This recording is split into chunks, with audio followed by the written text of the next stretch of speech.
Como seres humanos, estamos atrapados en medio de una gran controversia. Es una batalla de la que ninguno de nosotros puede escapar. En todas las escrituras, Dios está constantemente derrotando los propósitos del enemigo. Jesús mostró su autoridad sobre la creación y las fuerzas del mal en la cruz del Calvario.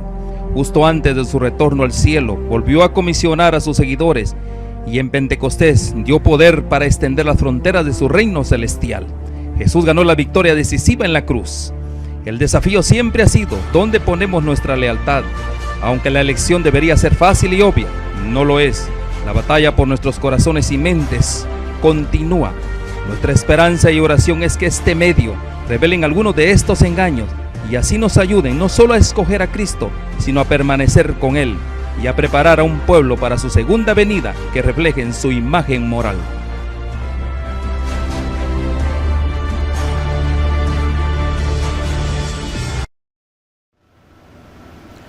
Queremos darle la bienvenida a cada uno de ustedes. Que las ricas bendiciones de Dios les acompañe. Hoy tenemos la oportunidad maravillosa de venir delante de Dios, delante de su presencia, para ponernos a cuentas, para venir a relacionarnos, para tener una comunión más íntima con aquel que dio la vida por nosotros, que dicho sea de paso es nuestro Creador. Así que reciban las bendiciones de esta hora, una hora en la cual nosotros estamos comenzando su día santo. Y hoy tenemos un tema maravilloso, vamos a hablar acerca del Sinaí y vamos a relacionarlo con el Calvario, el Sinaí y el Calvario. Para eso vamos a pedir la bendición de Dios. Oremos. Padre bendito y Dios nuestro, con la alegría, con el gozo que nos inspira tu palabra, el poder de tu Espíritu Santo, venimos delante de tu presencia, nos acercamos confiadamente, sabiendo que hay un intercesor que hoy intercede por nosotros, por el perdón de nuestros pecados, y nos lleva cada día más a acercarnos a Él a través de esa relación y una comunión más íntima que Él desea tener con nosotros. Hoy, Señor, nos encomendamos a ti, encomiendo el estudio de tu palabra, que seas tú hablando, Señor, a través del vaso que tú hoy has designado para tal efecto. Señor, sabemos que lo hacemos con temor y temblor, y que esto, Señor, sea para la honra y gloria de tu nombre. En Cristo Jesús lo agradecemos. Amén y amén. Muy bien, vamos a hablar acerca del Sinaí. Cuando nosotros hablamos del Sinaí, ¿qué es lo que viene a tu mente? Inmediatamente viene la proclamación de la ley de Dios, ¿verdad que sí? Y cuando hablamos del Calvario, ¿qué se nos viene a la mente? La crucifixión de Cristo. Son dos asuntos que hoy yo quiero relacionar, el Sinaí y el Calvario. Aunque la ley de Dios sea incapaz de dar vida, la ley no puede dar vida, no va contra las promesas de Dios, es cierto, la ley no te da vida, pero no está en contra de las promesas de Dios, al contrario, las confirma con voz atronadora. Vamos a abrir nuestras Biblias. Nuestro primer verso bíblico es Malaquías capítulo 4 y vamos a leer del 4 al 6. Vamos a abrir la palabra de Dios y la leemos de la siguiente manera. Dice: acordaos de la ley de Moisés mi siervo, el cual encargué en Horeb, que es igual que Sinaí, ordenanzas y leyes para todo Israel. He aquí, yo os envío al profeta Elías, antes que venga el día de Jehová grande y terrible, o sea, su segunda venida. Él hará volver el corazón de los padres hacia los hijos, y el corazón de los hijos hacia los padres, no sea que yo venga y hiera la tierra con maldición. Aquí nosotros podemos ver las instrucciones de Dios. Podemos ver que Dios siempre manda mensajeros. ¿Para qué Dios manda los mensajeros? ¿Cuál es la finalidad por el cual Dios manda mensajeros? Para dar amonestación, para amonestarnos, para corregir nuestras andanzas, para que nuestro caminar sea en armonía con los designios de Dios. Por eso Dios manda a un profeta, y en este caso está mandando al profeta Malaquías, y él hará volver el corazón de los padres hacia los hijos, y el corazón de los hijos hacia los padres, no sea que yo venga y castigue la tierra con maldición, dice el profeta. Aquí nosotros podemos hacer algunas consideraciones.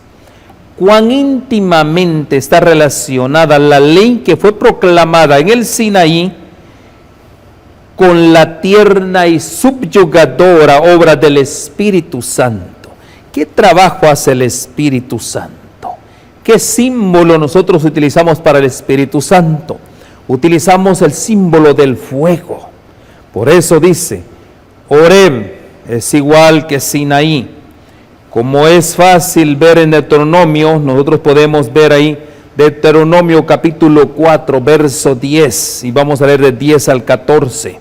Leemos, estas son las palabras de Moisés, siervo del Señor, y dice, en el día que estuviste delante de Jehová tu Dios en Horeb, cuando Jehová me dijo, reúneme al pueblo para que yo les haga oír mis palabras. Miren, aquí hay una santa convocatoria. Dios quería reunirse con su pueblo. Él quería que su pueblo escuchara sus palabras, las cuales aprenderán, o sea, tienen que aprenderlas, dice, para temerme todos los días que vivieran sobre la tierra y las enseñaran a sus hijos.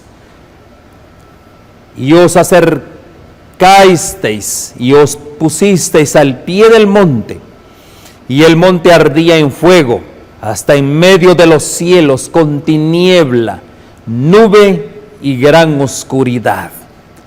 Mis hermanos, nosotros aquí vemos cómo el terror llegó al Sinaí.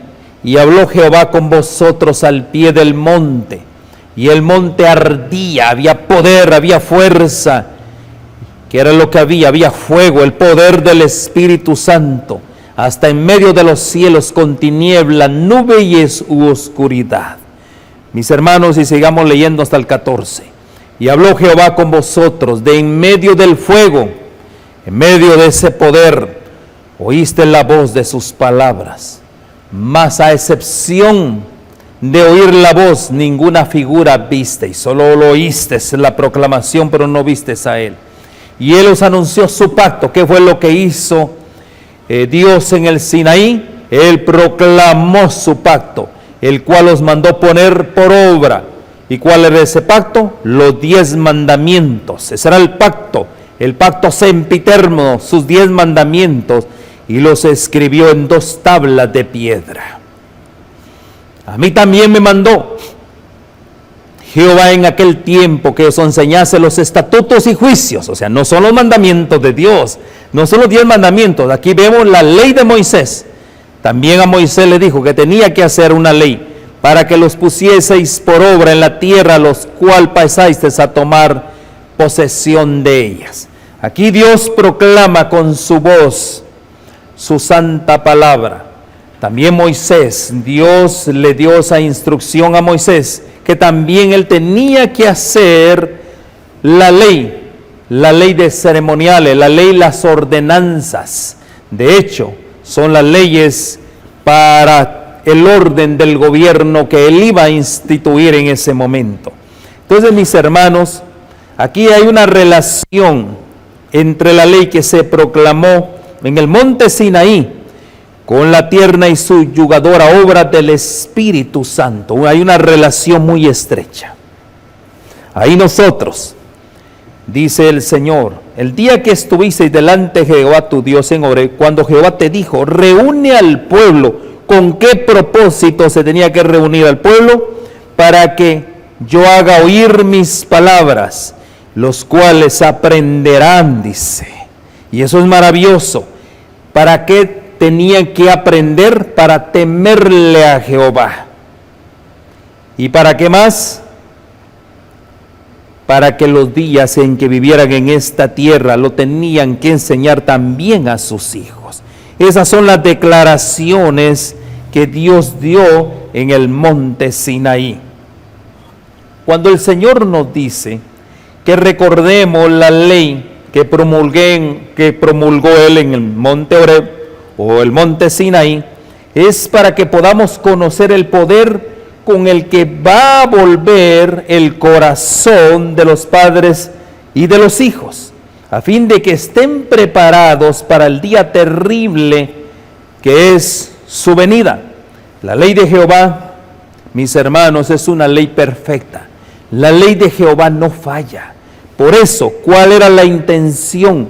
¿Qué era lo que Dios deseaba de su pueblo? Que recordara a ese pueblo la ley que promulgó en el monte Sinaí.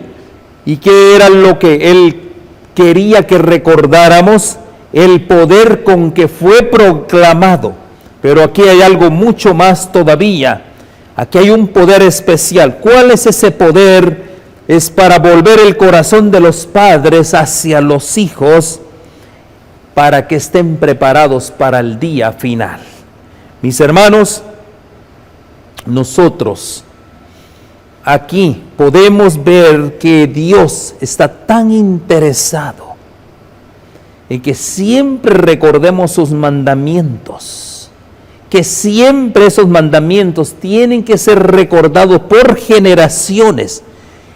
¿Cuántas generaciones? Hasta la venida del príncipe, el Mesías prometido. ¿Por qué razón? Vamos al Salmo 19.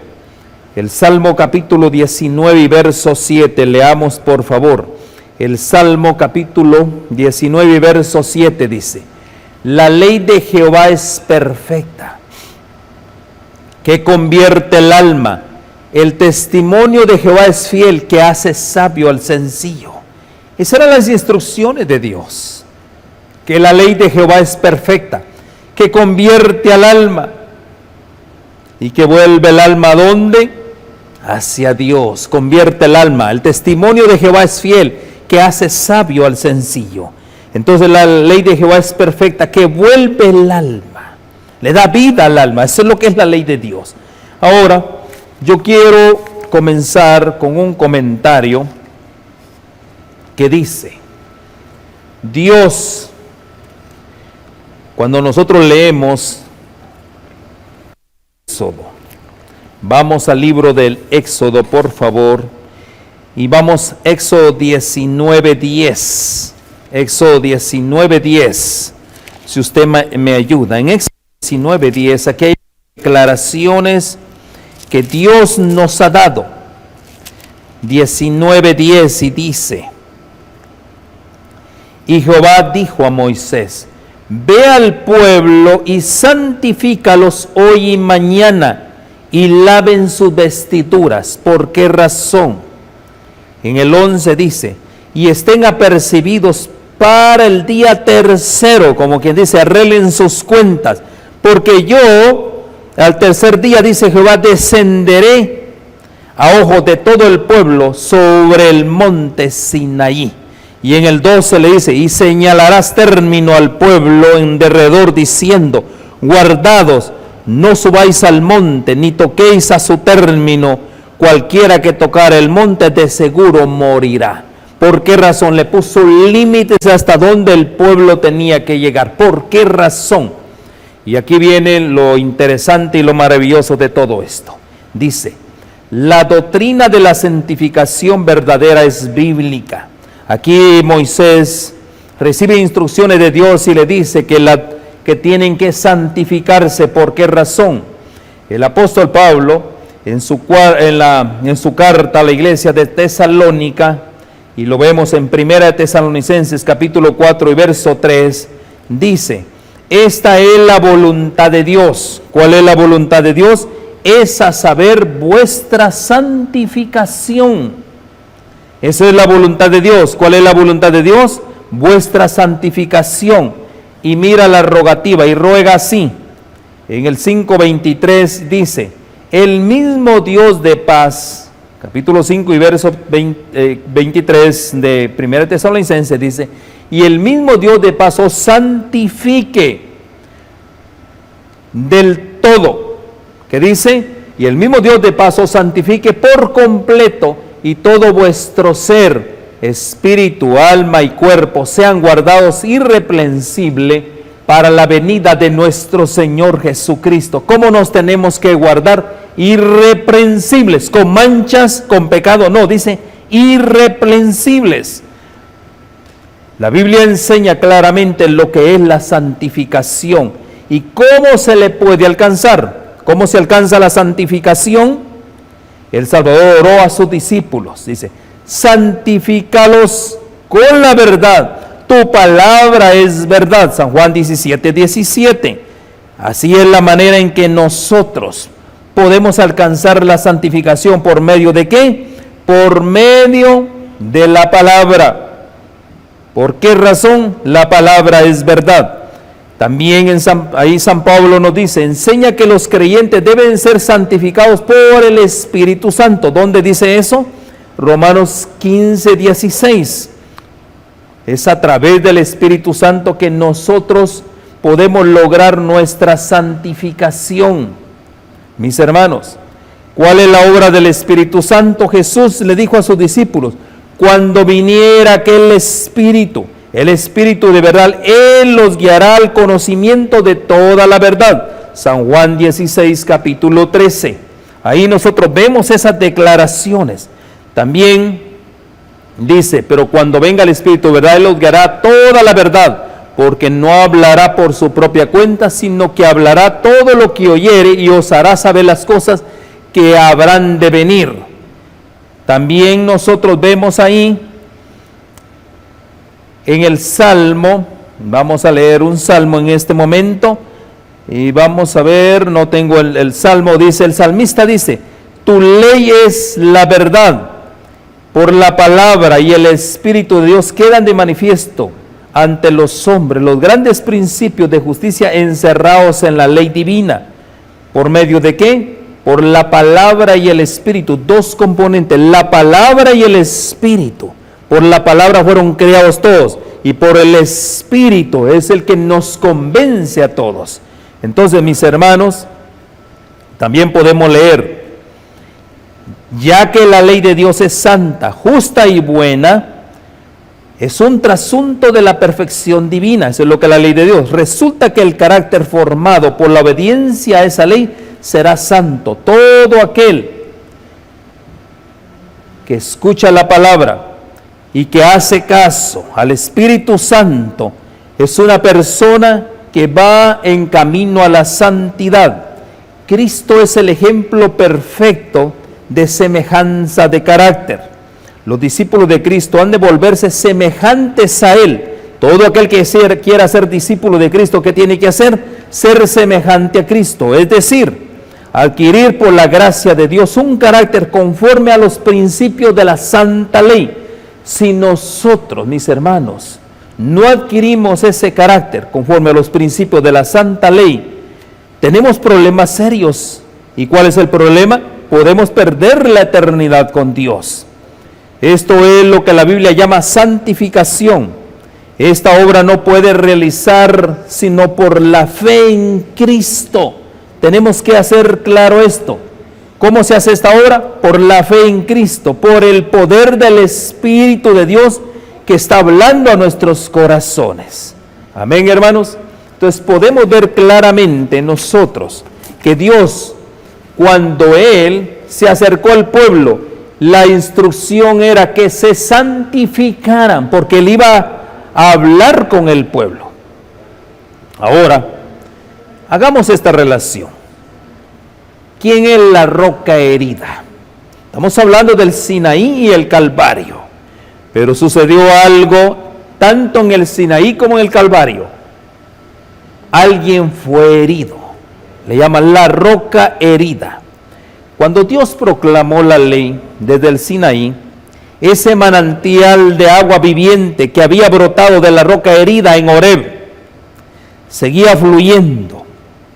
De haberse secado, los israelitas se habrían encontrado en una situación tan desesperanzada como antes cuando estaban en Egipto, pero carecían de otro suministro de agua. Esa era su única esperanza de vida. ¿Cuál era la esperanza de vida para el pueblo de Israel en el Sinaí? ¿Cuál era su esperanza de vida? Era la santa ley de Dios. ¿Por qué razón? La ley de Dios es vida. Vamos a verlo.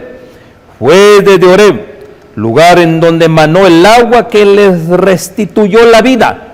¿Cómo estaban en Egipto? Ellos estaban muertos totalmente. Y en Horeb vino la proclamación de la ley de Dios. ¿Y qué fue lo que hizo? Les restituyó la vida. Que Dios pronunció la ley. La ley vino de la misma roca de la que estaba ya fluyendo agua, y esa roca era Cristo. Ahí en Primera de Corintios, capítulo 10, verso 4, si leemos por favor. Primera de Corintios, capítulo 10, verso 4. La ley vino de la misma roca de la que estaba ya fluyendo agua, y esa roca era Cristo. Y todos bebieron de la misma bebida espiritual, porque bebían de la roca espiritual que los seguía, y la roca era Cristo. A Sinaí, el monte Sinaí se le considera con razón como un sinónimo de ley. Cuando hablamos de Sinaí, ¿de qué estamos hablando? Estamos hablando de la ley, pero no es lo menos, pero no lo es menos de Cristo, puesto que en Él hay vida. ¿En quién hay vida? En Cristo Jesús. Jesús dijo: el hacer tu voluntad, Dios mío, me ha agradado, y tu ley está en medio de mi corazón. ¿Dónde lo dijo? Lo dijo el salmista, en el Salmo 48. Ahí está esta descripción. El hacer tu voluntad, Dios mío, me ha agradado, y tu ley está en medio de mi corazón. Mis hermanos, aquí podemos ver nosotros, dado que el corazón mana la vida. ¿Estamos de acuerdo? ¿Dónde lo leemos? En Proverbios capítulo 4 y verso 23. ¿Qué es lo que leemos? Que del corazón mana la vida. Por lo consiguiente, dice, sobre todas las cosas guarda tu corazón, porque de él mana la vida. ¿Qué era lo que había en el corazón? La ley era la vida de Cristo. Mis hermanos, ¿cómo está eso, mi hermano? ¿Cómo está eso? La ley era la vida de Cristo. ¿A qué vino Cristo? Cristo proclama la ley en el monte Sinaí. ¿Por qué razón? Porque Cristo deseaba, el gran comandante de las huestes de Israel, que era lo que deseaba, que ellos fueran un pueblo santo, un pueblo en el cual Él se gozaría, un pueblo en el cual Él depositaría todas las verdades eternas por generaciones. Por eso, mis hermanos, Él fue herido por nuestras rebeliones, dice Isaías, y por su llaga nosotros fuimos curados. Cuando fue golpeado y herido en el Calvario, fluyó de su corazón la sangre que da vida, y era corriente, y esa corriente sigue hoy manando para nosotros. Eso fue lo que pasó en el monte Calvario. Ahí en el monte Calvario, ¿qué fue lo que fluyó? Fluyó ¿qué? La sangre que da vida. Por eso el Sinaí, su gran comandante, él lo proclama. ¿Y por qué en el monte Sinaí era vida? Porque la ley era la vida para ese pueblo en ese momento. Y en el monte Calvario, ahí en el Calvario, cuando él fue crucificado, mis hermanos, de su corazón también fluyó la sangre. ¿Y qué es la sangre? Es la vida. Pero la ley está en su corazón. Eso es lo que él dijo. La ley estaba en su corazón. Pero la ley está en su corazón de forma que cuando bebemos por la fe de ese manantial, ¿quién es el manantial? Cristo Jesús. Él da vida. Estamos bebiendo, ¿de qué es lo que estamos bebiendo? La justicia de la ley de Dios. ¿Por qué razón? Mis hermanos, nosotros irremediablemente teníamos que morir, pero no morimos. ¿Por qué no morimos? porque el Señor Jesús vino a dar su vida por nosotros para que yo hoy tenga vida. Entonces, la ley viene a nosotros como un manantial de gracia. Eso es lo que es la ley, es un manantial de vida, es un manantial de gracia fluido del mismo Señor Jesucristo. ¿Por qué razón? Yo como pecador tenía que morir, pero Cristo, el dador de la vida, vino a poner su vida por mí. Y ahora, mis hermanos, ahora en nosotros, ¿qué es lo que hay? Un manantial de gracia, como un río de vida. La gracia y la verdad vinieron por medio de Jesucristo. En San Juan capítulo 1 y verso 17 leemos eso. Dice, la gracia y la verdad vinieron por medio de Jesucristo. Pues la ley por medio de Moisés fue dada, pero la gracia y la verdad vinieron por medio de Jesucristo. Cuando creemos en Él, en nuestro Señor Jesucristo, la ley no es para nosotros meramente letra, sino una fuente de vida. Eso es lo que es prácticamente. Entonces, mis hermanos, observe esto, que todo eso estaba en el Sinaí. ¿Qué era lo que estaba en el Sinaí? Cristo, el dador de la ley, era la roca herida en Horeb. Ahí estaba Cristo presente. Ese manantial significaba la vida para aquellos que vivían de Él, en ese caso el pueblo de Israel. Y a ninguno de los que lo recibían con profundo agradecimiento se les podía ocultar que provenían directamente de su Señor, del Señor de toda la tierra. Así podían ellos, ¿qué era lo que podían hacer? Haber resultado convencidos del tierno amor del Señor por ellos y del hecho de que Él era su vida y por consiguiente su justicia. Así, aún siendo cierto que no podían acercarse al monte sin morir, una evidencia de que la ley sin Cristo significa la muerte para todo hombre. Mis hermanos, por eso Dios puso límites para que el pueblo no se acercara más de esos límites, porque no podían ver a Dios, porque si miraban a Dios, ellos morían irremisiblemente. Por eso aquí podemos ver una evidencia que la ley sin Cristo significa la muerte para el hombre. Mi hermano, si tú dices que la ley ya fue clavado en la cruz, ¿sabes una cosa? Tú estás muerto en delitos y pecados. ¿Por qué razón? Es cierto, Cristo nuestro Redentor, Él vino a cumplir. Y ahora, ¿qué yo es lo que debo de hacer? Yo debo de decir, gracias Señor por tu tierno amor. Gracias Señor porque yo estaba muerto y hoy yo tengo vida gracias a ese sacrificio. La ley no puede estar abolida, mis hermanos, porque si la ley estuviera abolida hoy en día, yo no tuviera oportunidad de vida. ¿Qué es lo que hace la ley? Te muestra quién eres. La ley te muestra tus pecados. Eso es lo que es un espejo. Y ese espejo, cuando tú te miras pecador. ¿Y qué es lo que tú debes de hacer? Venir a Cristo. Él está extendiendo, con tierno amor, está extendiendo sus brazos. ¿Para qué? Para recibirte, para darte vida. Amén, hermanos. Entonces, sin Cristo significa la muerte para el hombre. Podían, no obstante, beber del manantial que de Él brotaba, y de esta forma, al beber de la vida de Cristo, podían beber la justicia de la ley. Eso es lo que es. Cuando nosotros bebemos de la justicia de Cristo, de ese manantial, ¿qué es lo que estamos también bebiendo? Estamos bebiendo la justicia de la ley. Mis hermanos, las palabras pronunciadas desde el Sinaí, proveniendo de la misma roca de la cual manó el agua, que fue la vida del pueblo, porque la ley de Dios, Cristo Jesús y la ley son los mismos, manifiestan la naturaleza de la justicia que Cristo les impartiría. ¿Cuál era esa justicia? Su justicia imputada. Él, siendo santo, pone su vida por nosotros. Esa es la justicia imputada. Si bien era una ley de fuego, una ley escrita con fuego, era al mismo tiempo un saludable manantial de vida. Es cierto, era una ley escrita con fuego, pero a la vez era un tiempo, un saludable manantial de vida.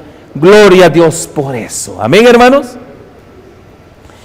Dado que el profeta Isaías sabía que Jesús era la roca herida en el Sinaí, y que ya entonces era el solo mediador ahí en el monte Sinaí, Jesucristo hombre, el cual se dio a sí mismo en rescate por todos, de lo cual se dio testimonio a su debido tiempo, pudo afirmar que fue molido por nuestros pecados y por su llaga nosotros fuimos curados. Amén, hermanos. Entonces podemos ver aquí una comparación. Los israelitas de antaño tenían ahí expuesta la lección. ¿Cuál era la lección? De que solo mediante la cruz de Cristo, como la ley es vida para el hombre. Esa es una lección que tenemos que aprender hoy nosotros. ¿Cuál es la lección? ¿Cuál es la lección, mis hermanos? De que solo mediante la cruz de Cristo, mediante su muerte, es como la ley es vida para el hombre. Si Él no hubiera muerto por nosotros, la ley nos condenaba. Y la paga del pecado es que teníamos que morir irremisiblemente. Entonces, mis hermanos, estas lecciones idénticas, porque son dos lecciones idénticas en el Sinaí y en el Calvario, se nos aplica también a nosotros, junto a la otra cara del mismo hecho, que la justicia que nos viene mediante la vida derramada en la cruz en favor nuestro, es precisamente la requerida por los 10 mandamientos, ni más ni menos. Ahí nosotros, cuando nosotros leímos Éxodo 19:10, ¿qué fue lo que leímos en Éxodo 19:10? Y Jehová dijo a Moisés: ve al pueblo y santifícalo hoy y mañana, y laven sus vestiduras. Ese es el mandato de Dios también para este tiempo. ¿Por qué razón? Dios es un Dios santo. Y Dios nos enseña a nosotros, nos pone términos a nosotros. Dios no puede morar con pecadores. Dios únicamente puede convivir con seres santos. Y usted me dice, hermano, pues santo ninguno. Mi hermano y mi hermana, yo le voy a decir a usted, podemos llegar con la ayuda del poder del Espíritu Santo a tener la medida de santidad que Dios nos requiere para poder Él acercarse a nosotros. Bueno, a mí me gustaría repasar los 10 mandamientos para que usted los vaya aprendiendo. Vamos a leer Éxodo 19:16, que fue lo que pasó ahí. Y al tercer día, después que los mandó que se santificaran, y aconteció al tercer día, cuando vino la mañana, que vinieron truenos y relámpagos, y una espesa nube sobre el monte, y el sonido de trompetas muy fuerte, y se estremeció todo el pueblo que estaba en el campamento. Y Moisés sacó del campamento al pueblo para ir a encontrarse con Dios, y se pusieron al pie del monte. Recuerden que había límites también. Y todo el monte de Sinaí humeaba, porque Jehová había descendido sobre él en fuego, y el humo de él subía como el humo de un horno, y todo el monte se estremecía en gran manera. Y el sonido de la trompeta iba aumentándose en extremo. Moisés hablaba y Dios le respondía en voz. Mis hermanos, y aquí está la proclamación del decálogo. Y habló Dios en el 21 y dice: y habló Dios todas estas palabras diciendo. ¿Quién habló? No habló Moisés, habló Dios. Él mismo se encargó de la promulgación para que hombre alguno no interviniera. Yo soy Jehová tu Dios, que te saqué de la tierra de Egipto, de casa de siervos. Y dice: no tendrás dioses ajenos delante de mí. Mis hermanos, primer mandamiento de la ley de Dios. Segundo mandamiento de la ley de Dios: no te harás imagen de ninguna semejanza de cosa que esté arriba en el cielo, ni abajo en la tierra, ni en las aguas de debajo de la tierra. Mandamiento número 3. No te inclinarás a ellas ni las honrarás, porque yo, Jehová, tu Dios, fuerte, celoso, que visito la maldad de los padres sobre los hijos, hasta la tercera y cuarta generación de los que me aborrecen. Mis hermanos, aquí hay algo maravilloso. Y también dice que Él hace misericordia por millares a los que me aman y guardan mis mandamientos. Esa es una promesa maravillosa. Mandamiento número 3. No tomarás el nombre de Jehová tu Dios en vano, porque no dará por inocente Jehová al que tome su nombre en vano. Amén, hermano. Cuarto mandamiento de la ley de Dios. El gran trasunto del carácter de Dios. La conexión está en el mismo centro del corazón de la ley. Es la conexión entre el cielo y la tierra. Y dice, te acordarás del día sábado. ¿Qué día? Sábado. Para santificarlo. 6 días trabajarás y harás toda tu obra. Pero el séptimo día es el sábado de Jehová tu Dios. O sea, no es del hombre. Ningún hombre puede disponer de ese día.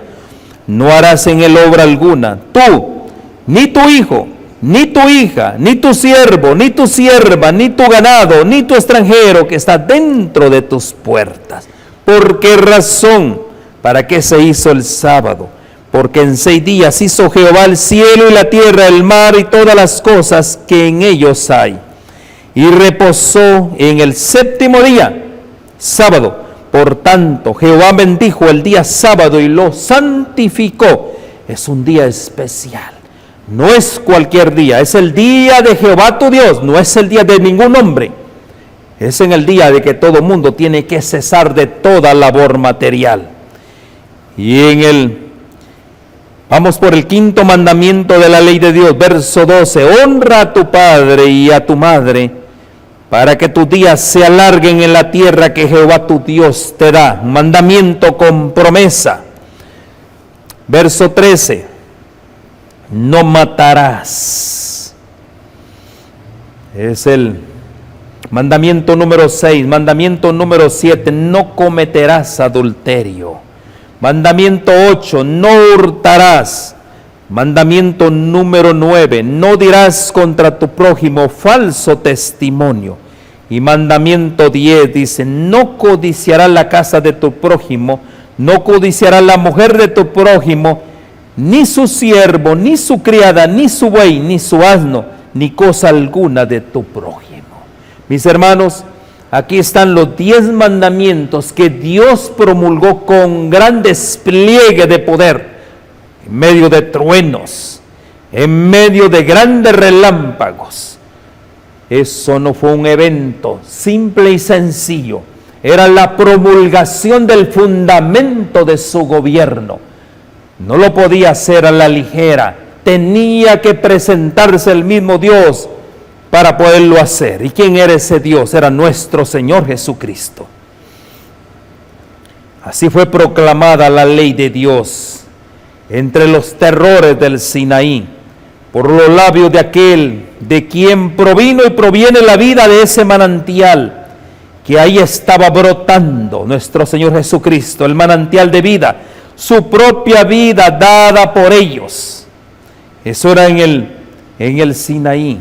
Ahora vamos al Calvario, la cruz con su manantial sanador. ¿Qué es la cruz? Es un manantial de sanación. ¿Qué da vida? Eso es lo que es la cruz. ¿Qué es lo que da vida? La sangre derramada por Cristo. Estaba en el Sinaí también. Por consiguiente, la cruz no puede efectuar cambio alguna en la ley. ¿Será que la cruz, ese sacrificio perfecto y santo, el cumplimiento? ¿Será que la cruz pudo haber efectuado algún cambio en la ley? La vida procedente de Cristo. Miren la vida de Él, como era perfecta y santa, tanto en el Sinaí como en el Calvario. Muestra que la justicia revelada en el Evangelio no es otra cosa que los 10 mandamientos. ¿Cuál es el Evangelio eterno? no es otra cosa que los 10 mandamientos promulgados desde el mismo principio de la creación, y que también cuando vamos a Apocalipsis, ahí hay un pueblo que guarda los mandamientos de Dios y tiene la fe de Jesús. Entonces, mis hermanos, ni una jota, ni una tilde de ellos puede pasar. Los terrores del Sinaí estuvieron en el Calvario en la densa oscuridad. Hubo un terremoto y una gran voz del Hijo de Dios. ¿Qué fue lo que dijo el Hijo de Dios? ¿Qué fue lo que él dijo? Consumado es. ¿Qué fue lo que fue consumado? ¿A qué vino nuestro Señor Jesucristo? A través, desde el monte Sinaí, vinieron profetas, vinieron los patriarcas, que venían enseñando acerca de la ley de Dios y el cumplimiento que la ley de Dios iba a tener en ¿quién? En Cristo Jesús. Él era el Cordero perfecto, Él era el cumplimiento de todo esto. Pero ¿saben una cosa? ¿Qué pasó con los profetas? ¿Qué pasó con los atalayas, con los clarividentes de Dios? ¿Qué fue lo que pasó? Los mataron. ¿Y qué más sucedió?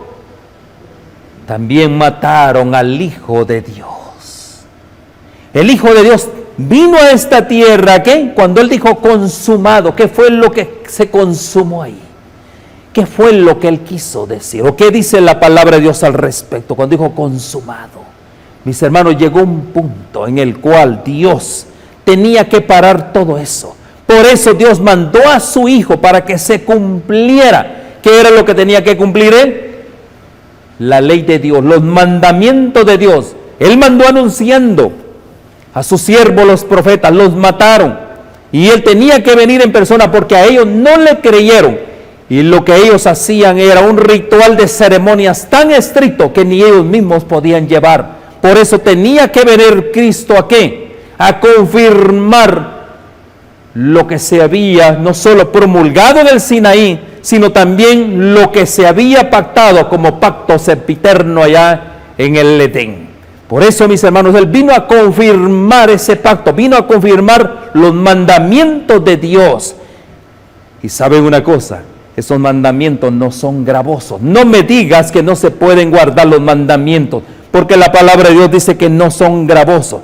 Cuando Él dijo consumado, Él vino ¿a qué? Él mismo vino a vivir los mandamientos y la ley en su carne y a mostrarnos que todo aquel que cree en Él, que todo aquel que venga a Él y lo reconoce como su Salvador, Él le da la fuerza, el poder a través del Espíritu Santo de Dios. ¿Para qué? Para guardar la ley de Dios. Amén, hermanos.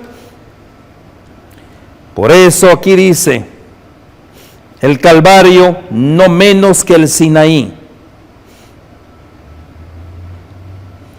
revela la terrible e invariable santidad de la ley de Dios. Eso es lo que es el Calvario y el Sinaí, que revela la terrible e invariable santidad de la ley de Dios. ¿Podrá cambiar la ley de Dios? No, mis hermanos, Dios no cambia, no muda. Tan terrible y tan invariable que no perdonó ni siquiera a su mismo Hijo. Dios no perdonó a su Hijo. Él no tenía pecado, pero Él decidió venir a morir por ti y por mí.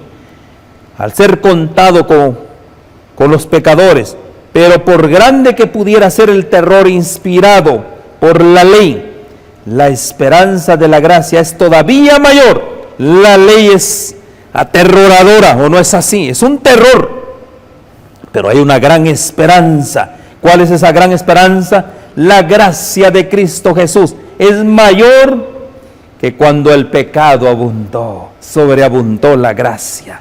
Ahí lo dice el apóstol Pablo en el libro de los Romanos, capítulo 5 y verso 20. Mis hermanos, eso es maravilloso. Es cierto, la ley es aterradora, exige la muerte del pecador.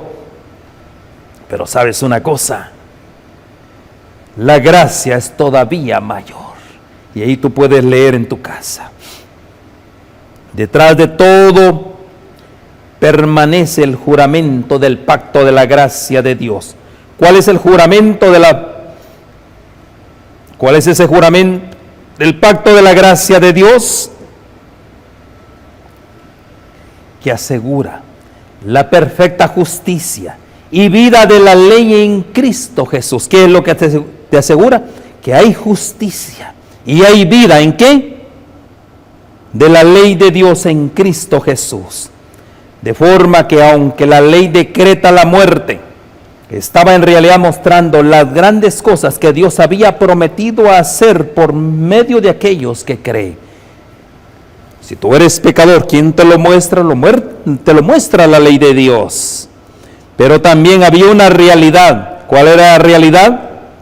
Había una promesa, que si creías en el Hijo de Él, en el Hijo de Dios, la promesa es vida eterna. La misma promesa que Dios le dio a Adán en Génesis 3:15, que de la simiente de la mujer iba a venir uno que le iba a aplastar la cabeza. Él solo le iba a herir el calcañar. ¿Cuál era esa promesa?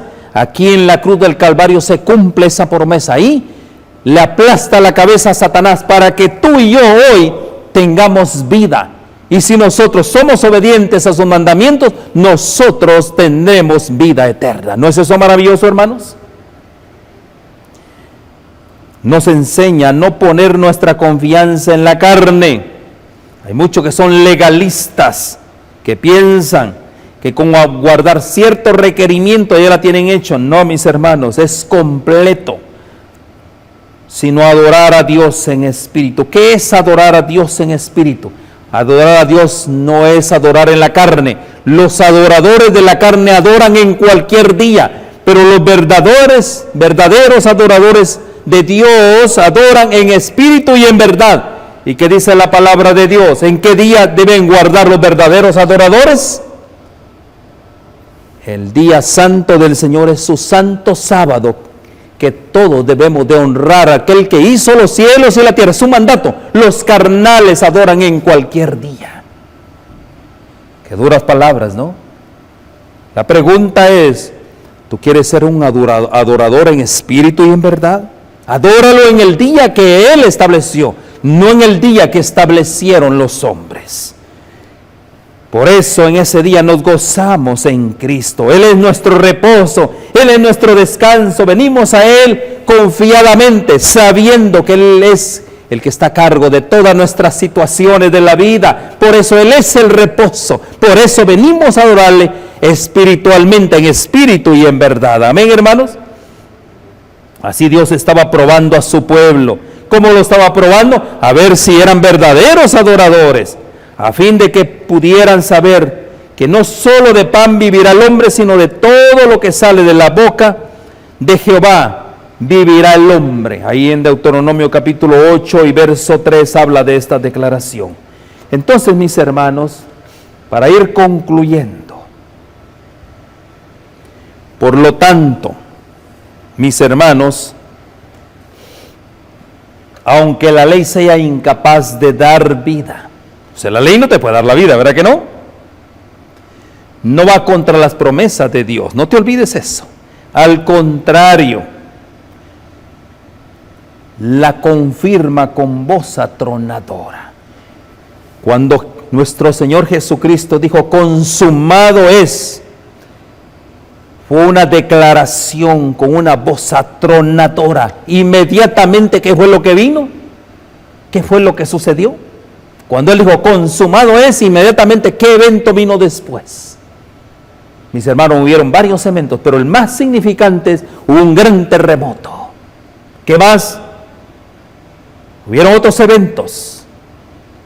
El velo se rasgó en dos. ¿Por qué razón? Ahí se estaba cumpliendo un pacto que después de aquellos días, en Hebreos capítulo 8, verso 10, ¿qué es lo que estaba diciendo? Que después de aquellos días, ¿qué es lo que iba a pasar? Que Dios iba a escribir. Aquí está. Por lo cual es el pacto que haré con la casa de Israel después de aquellos días, dice el Señor. Pondré mis leyes en la mente de ellos y sobre su corazón las escribiré. Y seré por ello a ellos por Dios y ellos serán a mí por pueblo. ¿Qué era lo que estaba haciendo Él? Aquí, mis hermanos, hay un pueblo en el cual cuando aceptan al Señor Jesús y tú le permites, ¿qué es lo que va a hacer el Espíritu Santo de Dios? Escribir sus leyes. ¿Dónde? En su mente y en su corazón. Y ahora hay una generación, para ellos hay un Dios. ¿Y quién es ese Dios? Ese Dios que nos invita a ¿qué? Nos invita a Dios, a adorarle en espíritu y en verdad. ¿Y en qué día, mis hermanos? En el día sábado.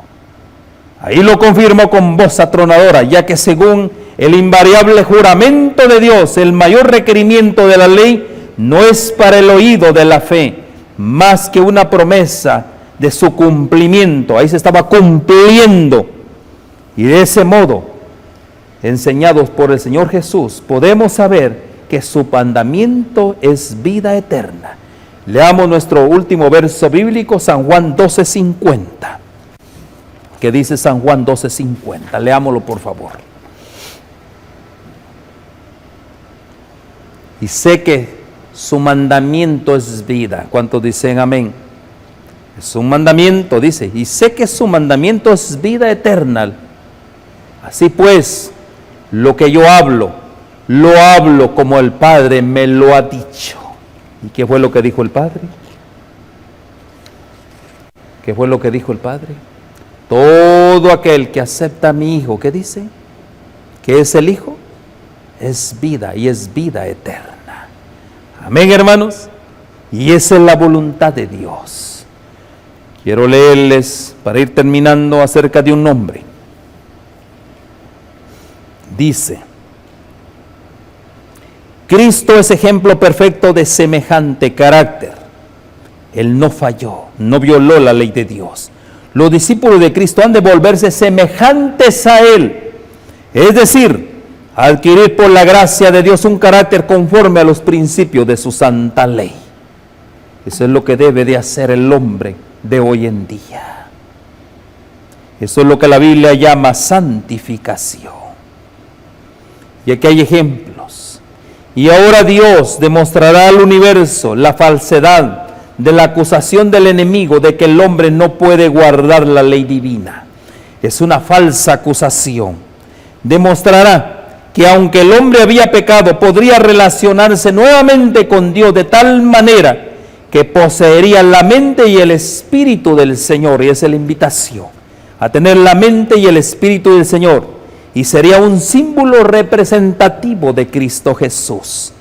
Este hombre santo fue el elegido de Dios para denunciar la iniquidad del mundo y para dar testimonio de que es posible para el hombre guardar toda la ley de Dios. ¿De quién estamos hablando? Estamos hablando de Enoc, un hombre que Dios lo traspuso al cielo. Mis hermanos, podemos también leer de Abraham. Dice: creyó Abraham a Dios y le fue contado por justicia. Pero el que obra no le cuenta el salario como gracia, sino como deuda. Ahí en Romanos 4, 3 al 5. Más, Romanos 4, versos 3 y 5. Más al que no obra, sino cree en aquel que justifica al impío, su fe le es contada por justicia. Mis hermanos, la justicia es obediencia a la ley. La ley demanda justicia. Y ante la ley, el pecador debe de ser justo. Para la ley, el pecador debe de ser justo. Pero el pecador es incapaz de serlo. La única forma en que puede obtener la justicia es mediante la fe en Cristo Jesús. Por su fe puede presentar a Dios los méritos de Cristo. Es venir a Cristo, reconocerlo como tu Salvador, y el Señor coloca la obediencia de su Hijo en la cuenta del pecador. Es lo que hace el Señor.